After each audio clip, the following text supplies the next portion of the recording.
반갑습니다. 플러스 경매 김수경입니다. 저는 부산우선 경남 지역 경매대행 그리고 경매 교육일을 하고 있습니다. 오늘은 멀리 있는, 제가 있는 부산에서는 멀리 있는 경기도 용인시 기흥구에 있는 아파트 경매권 같이 공부 한번 해보도록 하겠습니다. 수원지법 본원 사건입니다. 매각기일은 12월 1일이고요. 사건 번호는 2019 타경의 9247입니다. 여기서 이제 공부할 포인트는 오늘 건물만 매각이라는 거, 토지분이 없는 거예요. 대지권이 없습니다. 자, 그리고 또 뭐냐면은 낙찰 받았다가 누가 미납을 했어요. 재매각이에요. 자, 그 두 가지 포인트로 한번 보도록 하겠습니다. 감정가 3억 3,200 한번 유찰돼서 2억 3,240만원. 그리고 재매각이기 때문에 보증금 30% 준비해야 합니다. 재매각하면 항상 보증금을 30% 준비합니까? 하면 그건 아니고요. 법원에 따라서 그대로 10%인 곳도 있고 20%, 30%다 다릅니다. 늘 확인하시기 바랍니다. 자, 아파트 경매권이 나오면은 여기 매각 물건이라고 되어 있는데 보통은 토지, 건물, 일괄 매각 이렇게 되어 있습니다. 근데 여기는 건물만 매각 되어 있죠.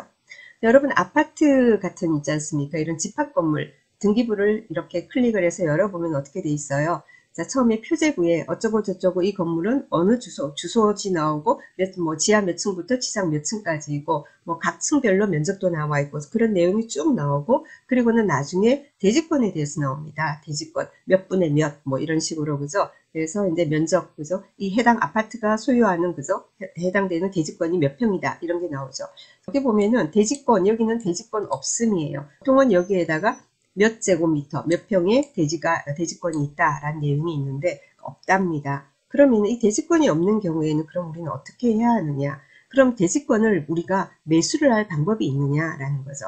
대지권이 없다면 그 대지를 가지고 있는 소유자가 있을 거 아닙니까? 그럼 그 소유자하고 협상을 해서 이거를 사올 수 있는 것이냐 아니면 안 되는 것이냐 그 부분에 대해서 확인을 해야 하는 거죠.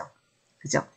자, 그래서 한번 쭉 뭐 위치라든가 여러분이 한번 보세요. 그것은 면적이 크니까 15층 중에 5층이고 뭐 방 4개, 욕실 3개 이렇답니다. 그리고 소재, 드레스룸, 가족실, 거실 좋은데요. 그죠? 평수 크니까.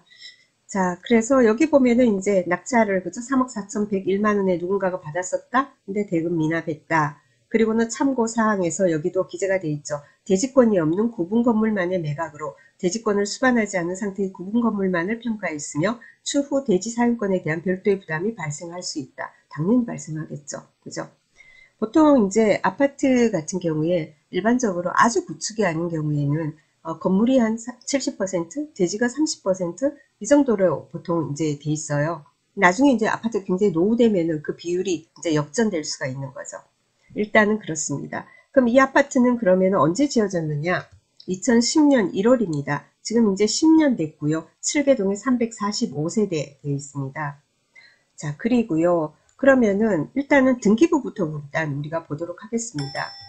2012년 4월 17일 날 소유권 이전. 자, 일반적인 여러분 중개업소를 통해서 매매를 하는 경우에는 소유권 이전 그리고 가로 열고 매매라고 되어 있습니다. 매각이라고 되어 있어요. 이번에 매각. 매각 같은 경우는 이제 경매로 넣은 거죠. 그래서 여기도 보면은 등기부에도 기재가 됩니다. 여러분이 경매로 매수를 하지 않습니까? 경매로 낙찰받아 소유권 이전을 하게 되면은 등기부에 뭐 경매로 인해서 이제 취득이 됐다라는 내용이 들어와요. 그래서 여기도 강제 경매로 인한 매각했습니다. 2010 타경 해가지고는 그죠? 예전에 지금 현재 소유주가 역시 경매로 매수를 했다 이렇게 나와 있고 2015년 6월 22일 날 근저당이 있습니다. 근저당 제일 먼저 나왔어요.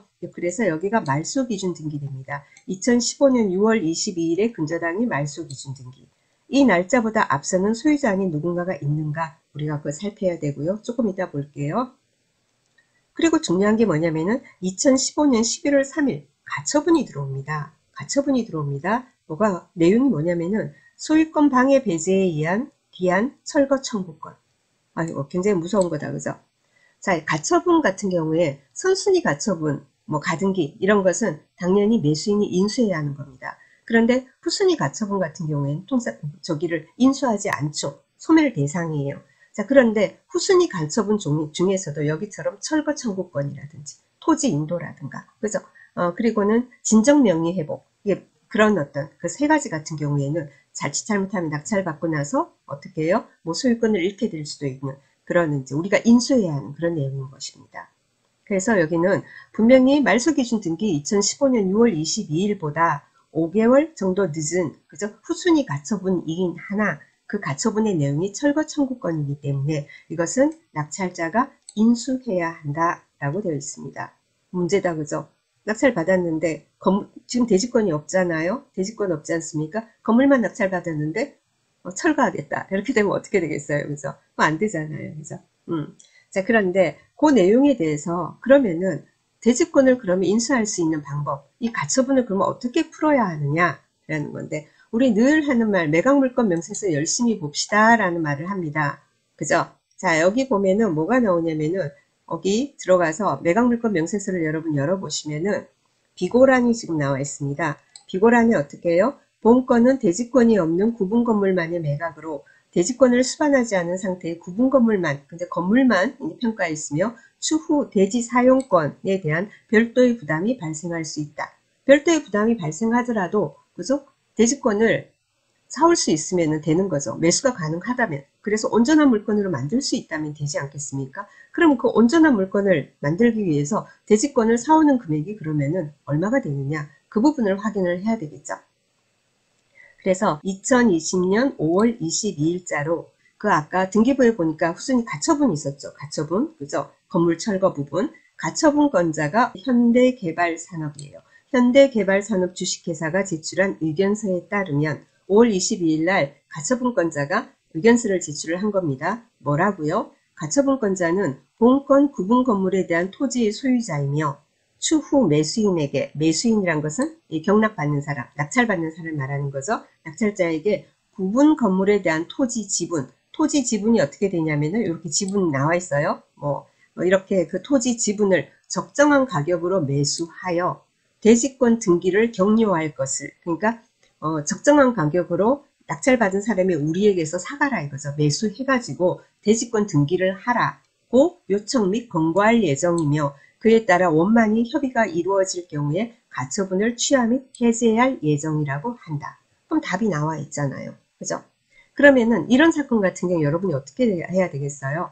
우선 먼저 지금 현재 이 물건이 이런 유사한 물건, 지금 중개물건 나와 있는 거에 시세를 한번 알아보시고 그리고 현대산업개발 가처분권자 쪽으로 연락을 하셔가지고 이 토지 지분을 매수를 하려면은 얼마면 되는지 그 매수 가격을 일단 확인을 해야 되겠죠. 그래서 그렇게 해서 그러면은 중개 시세에서 이 매수 가격, 대지권을 사오는 가격을 빼고 나머지 금액을 가지고 적정하게 여러분이 그래도 시세보단 저렴하게 할 수 있게 입찰가를 잘 정해서 그렇게 들어가셔야 되겠죠. 그죠? 자, 그러면은 그 내용은 알았고 그러면은 사올 수 있다 해요. 이 가처분권자가 매도를 하겠다잖아요. 사가라. 대지권을 사라. 대지권을 사서 제대로 그죠? 등기를 하라 이런 거예요. 그럼 이제 그 등기만 하면 되는 거예요. 이 건물분 우리가 해가지고는 등기하고 그리고는 대지권도 사와가지고 그것도 같이 등기를 하고 그러면 되는 거니까 특별히 세제상으로도 잘못된 건 없어요. 손해볼 건 없어요. 그럼 가격이 얼마냐? 가처분권자하고 그죠? 만나서 컨택을 해가지고는 사오는 가격 확인하고 그리고 뭐라고요? 지금 현재 시세는 그럼 어떻게 되느냐라는 거죠. 같이 한번 네이버 부동산 한번 열어볼게요. 여기서 한번 단지 정보 이렇게 여니까 평형 같은 게 나오겠죠. 이게 제일 큰 평수거든요. 264. 그죠? 공급은 264제곱미터예요. 264. 전용이 215.74. 그죠? 자, 이렇게 되어 있습니다. 여기 보니까 방, 욕실, 아까 보니까 4개, 3개인데 3개 돼 있어요. 이거는 튼다라든지 거기에 따라서 가변이 되는 건지는 저도 잘 모르겠어요. 그건 한번 확인을 해 보시고요. 그럼 요 평수가 지금 해당 면적 매매가 12개는 아니고 중복됐을 수 있겠죠. 전세 하나, 월세 2개 이렇게 있다고 하니까 매매를 한번 클릭을 해 봅시다. 매매를 클릭을 했어요. 동일 매물 묶었습니다. 자, 그리고는 103동 7층에서 9억, 그리고는 105동 탑층 8억 5천, 그리고 105동 중층 해가서 6억 8천. 시세 차이가 굉장히 크네요. 방향에 따라서 조망에 따라서 달라지는가 봅니다. 자, 해당 물건은 몇 동이죠? 해당 물건 104동입니다. 104동이에요. 그러면 104동 우리 같은 동 한번 볼게요. 104동은 어떻게 매물이 있나 보니까 백사동 같은 경우에 저층이 뭐 그냥 층수는 안 나요. 근데 저층이라고만 나와 있고 6억 8천 돼 있고요. 그 보니까 또 다른 데서 올린 것은 뭐죠? 4층이라고 돼 있습니다. 그래서 6억 8천 이렇게 돼 있습니다. 그래서 호실별로 또 그죠? 호실별로 살짝 또 다를 거예요. 그래서 그런 내용을 확인을 하시고 그리고는 아까 뭐죠? 대지권을 사오는 금액을 감안하고 그죠? 그러니까 전체 시세에서 대지권 사오는 비용을 빼고 그죠? 그 나머지 금액을 계산해서 그래도 경매니까 조금은 저렴하게 이런 식으로 이제 입찰을 들어가야 되는 그런 어떤 사건입니다.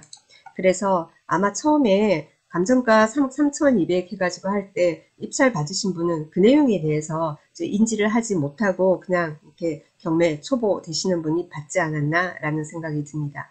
자, 재매각 나와 있어서 어떤 내용인가 그리고 뭐 건물만 매각되어 있어서 또 눈길을 끌고 그래서 여러분께 안내를 드렸습니다. 항상 우리가 이 사건에서 우리가 배우는 건 뭐냐면은 매각물건 명세서를 항상 열어볼 것. 매각물건 명세서의 주요 내용들이 다 들어있어요. 그죠? 그리고 그 매각물건 명세서를 열어봐도 여러분이 답이 나오지 않을 때는 등기부를 열어보면은 해당 뭐 채권자든가 가처분권자라든가 뭔가 이런 그 이해관계인들의 그 나와 있죠. 그죠? 그러면은 일일이 하나하나 한 사람 한 군데 한 군데 컨택을 해서 답을 넣는 방법도 있습니다. 매각물건 명세서에 나와 있지 않다. 예를 들면 이 사건에는 나와 있지만 만약에 없다. 이러면은 가처분권자 그죠? 등기부 열어봐가지고 가처분권자 알아내서 그쪽으로 컨택을 해가지고는 이게 어떻게 되는 건지 매수 가능한 것인지 어떻게 돌아가는 상황인지 그리고 또 이런 어떤 대지권 없는 이런 물건 같은 경우에는 해당 부동산 인근에 그죠? 공인중개사들을 통한다든지 관리사무소를 통한다든지 그렇게 해서 정보를 얻는 방법도 여러 가지 있습니다. 그래서 이런 경우에 실수하지 말자고요. 자, 오늘 여기까지 하겠습니다. 구독, 좋아요, 알람 설정 해주시면 감사드리겠습니다. 오늘도 좋은 하루 보내시고요. 다음 시간 또 뵙도록 하겠습니다. 감사합니다.